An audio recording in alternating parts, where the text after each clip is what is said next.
Friend, माझ्या एका नवीन रेसिपीमध्ये स्वागत आहे. आता छान असं पैकी वांग्याचं भरीत बनायचं. मी छान असं एक वांगं घेतले, ते छान असं तेल लावून भाजून घेतले गॅसवर. तर त्याच्यासाठी साहित्य काय घेतले बघू आपण.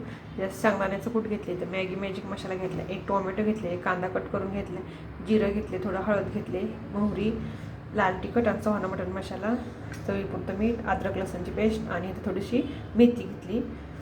तेल घ्यायचं, गॅसवर कढई गरम करायची, तर त्यात आपण तेल टाकून घेऊ. तेल गरम होऊन आपण वांग्याचं हे काळं काढून टाकू. ह्याच्यावरचं काळं काढून टाकलं, तर मॅश करून घेतल्याचं वांग. ते गरम झाले, मोहरी टाकून घेऊ, जिरं टाकून घेऊ, कांदा आणि टोमॅटो टाकून घेऊ. कांदा टोमॅटो भाजल्याचं थोडंसं मीठ टाकू आपण, त्यात हळद टाकू, अद्रक लसणची पेस्ट टाकू, मेथी टाकून घेऊ. आपण मुलं मेथी भाजी खात नाही, त्या असं करून टाकलं तरी चालतं. 5 मिनिटं छान असं उकडून घेऊ. टोमॅटो एकदम छान असं इकडून गेलं, तर त्यात त्याला टाकून देऊ मॅजिक मसाला. मग मॅश केलेलं टाकू. आता थोडंसं शेंगदाण्याचं कूट, थोडं चवीपुरतं मीठ, आपण पण मीठ टाकले, उगं थोडं टाका. गॅस बंद कर. एकदम छान असं भरीत झाले. आवडतं लाईक करा, शेअर करा, सबस्क्राईब करा. बाय.